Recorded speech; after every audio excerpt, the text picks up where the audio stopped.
এই এপিসোডে আমরা মাইক্রোসফট ওয়ার্ডের অ্যালাইনমেন্ট এবং কলাম নিয়ে কাজ করব। আমার সঙ্গেই থাকো। আমি সাদমান সাদিক এবং চলো একটি ট্রিক দিয়ে স্টার্ট করি। কিবোর্ডে কন্ট্রোল এন্ড প্রেস করলে বুম আমরা লাস্ট পেজে পাঠিয়ে দিবে মাইক্রোসফট ওয়ার্ডে, এবং কন্ট্রোল হোম প্রেস করলে বুম আমাদের ফার্স্ট পেজে পাঠিয়ে দিবে। অর্থাৎ কন্ট্রোল হোম আর কন্ট্রোল এন্ড হচ্ছে মাইক্রোসফট ওয়ার্ড ডকুমেন্টের ফার্স্ট অথবা লাস্ট পেজে যাওয়ার শর্টকাট, বাট এটা কিন্তু মেইন ট্রিক না। মেইন ট্রিক এখন চলো একটা কোডিং লিখ করি। চলো equal sign lorem LOREM first bracket second bracket, equal sign lorem first bracket second bracket লেখার পর এন্টার প্রেস করলে বুম আমাদের কতগুলো টেক্সট চলে আসবে। এটাকে বলে লরেম ইপসাম। এটা গ্রাফিক ডিজাইনারদের কাছে একটি পরিচিত টুল। অনেক সময় ডিজাইনার দেখতে হয় যে একটি লেখা কেমন লাগছে কিংবা কোনো একটা জায়গায় কোনো একটা স্পেসে লিখলে কেমন লাগবে, তো তখন তার পুরোটা টাইপ না করে লরেম ইপসাম নেয়, যেন দেখতে পারে যে টেক্সটটা ওখানে কেমন লাগতো। এই টেক্সটে কিন্তু কোনো মিনিং নেই, জাস্ট দেখার জন্য যে কেমন লাগে।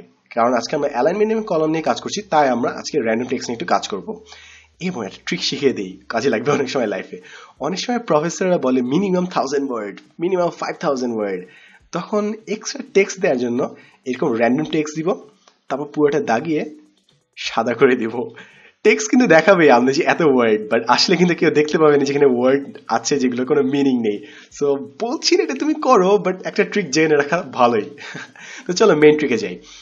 আমরা এখানে এই বাটনটা প্রেস করব, তাহলে আমাদের কিছু সাইন দেখাবে। এই সাইনটার মানে হচ্ছে কোথায় কোনো এন্টার প্রেস করা হয়েছে। আমি এগুলো জায়গায় যে ব্যাক স্পেস প্রেস করব যেন আমাদের একটি কন্টিনিউয়াস প্যারাগ্রাফ আমরা পাই। সো আমি জাস্ট ব্যাক স্পেস প্রেস করে একটা কন্টিনিউয়াস প্যারাগ্রাফ তৈরি করলাম। ডান। এরপর আবার এই বাটনটা প্রেস করি, তাহলে আমাদের চলে যাবে সাইনগুলো। আমার আগে থেকে কিছু টেক্সট কপি করা ছিল, অথবা এইখানগুলো কন্ট্রোল সি প্রেস করে কপি করি, তারপর পেস্ট, তারপর আবার কন্ট্রোল ভি প্রেস করে পেস্ট। সো আমাদের বেশ কিছু টেক্সট আছে।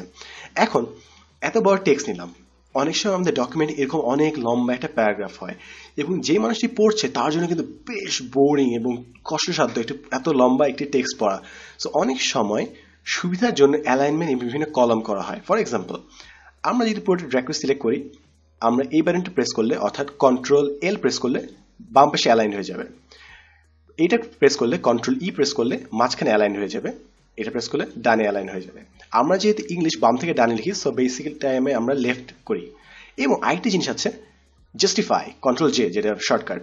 জাস্টিফাই করলে কি হয় দেখো, দুইটা সাইড একদম ইকুয়াল হয়ে যায়। জাস্টিফাই বাদে যদি আমরা টেক্সটটা করি তাহলে দেখো কি হয়, কন্ট্রোল জে প্রেস করি আন্ডু, এরকম আঁকা বাঁকা হচ্ছে। বাট আমি যদি কন্ট্রোল জে প্রেস করে জাস্টিফাই করি, দেখো দুই সাইড একদম সেম হয়ে যাচ্ছে। সো আমাদের ডকুমেন্টে বেশ সুন্দর লাগে কিন্তু পড়তে। এবং এত লম্বা টেক্সট পড়াও কিন্তু চোখের জন্য অনেক ঝামেলার। সো অনেক সময় করে কি, বিভিন্ন ভাগে ভাগ করে নেয়, এবং সেই জন্য আজকে দেখাবো কলম কিভাবে করে। সো কলম করার জন্য ফার্স্ট আমরা পুরো সিলেক্ট করবো যতটুকু অংশ আমি চেঞ্জ করতে চাই। তারপর পেজ লেআউটে যাব।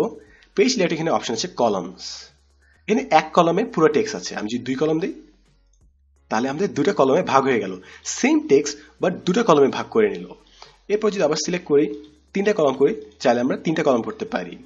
অথবা লেফটে একটা কলম ছোট একটা কলম বড়, অথবা রাইটে একটা কলম ছোট অন্য কলম বড়, এটা করতে পারি। সো আমরা এখন আপাতত দুটো কলম রাখি। তারপর কলমে এখানে যে মোর কলমসে যাই, তারপর দেখবো যে আমাদের আরো কিছু অপশন আছে। নাম্বার অফ কলমস চাইলে আমরা আরো বাড়াতে পারি, 7 কলমস দিতে পারি। এটা হয়তো বা সুবিধার না, সো আমরা আগের অবস্থায় ফেরত যাই। দুটো কলমই অথবা তিনটা কলম ম্যাক্সিমাম দেওয়া উচিত। আর তারপর আছে হচ্ছে আমাদের লাইন বিটুইন। লাইন বিটুইন দিলে মাঝখানে একটা লাইন দিয়ে দিবে, যেন আমরা স্পষ্ট বুঝতে পারি যে কোথায় শেষ কোথায় শুরু। সো এই হচ্ছে আমাদের কলমের কাহিনী। এবং এখানে আমাদের ঠিক আগের মতো একটা অপশন আছে অ্যাপ্লাই টু। সিলেক্টেড সেকশনস দিলে খালি এতটুকু অংশে অ্যাপ্লাই হবে, আর হোল ডকুমেন্ট দিলে পুরো ডকুমেন্টের সব লেখাই দুইটা কলমে ভাগ হয়ে যাবে। সো আমরা আপাতত সিলেক্ট সেকশনসে দিই। এবং চাইলে আমরা কলমে এখানে ম্যানুয়ালি ওগুলা ঠিক করতে পারি এভাবে, যে কতটুকু জায়গা ফাঁকা থাকবে, কতটুকু স্পেসিং হবে। এবং এখানে কিন্তু আমরা স্পেসিং এর প্রিভিউটা দেখতে পাচ্ছি। চাইলে আমরা লাইন দিতে পারি, সো যেটা আমাদের সুবিধা হয়। সো আমি তিনটা কলম দিয়ে ওকে দিই, তাহলে আমাদের তিনটা কলমে ভাগ হয়ে গেল। এন্ড প্রশ্ন আসবে যে ভাই খামখা একটা লেখাকে আমি তিনটা কলমে কেন ভাগ করব? একটা রিজন, করতে সুবিধা। আমরা যখন কোনো জিনিস পড়ি, আমরা যদি একটা ক্রাঞ্চ হিসেবে, অর্থাৎ মানে একসাথে একটা গ্রুপ হিসেবে ওয়ার্ড থাকে, তাহলে ওটা আমাদের জন্য পড়তে সুবিধা হয়। আমাদের চোখ খালি মাঝখানে রাখলে আমরা আমাদের চোখে পেরিফেরাল দিয়ে পুরো অংশটা পড়তে পারি এবং আমাদের জন্য সেটা পড়া সুবিধা।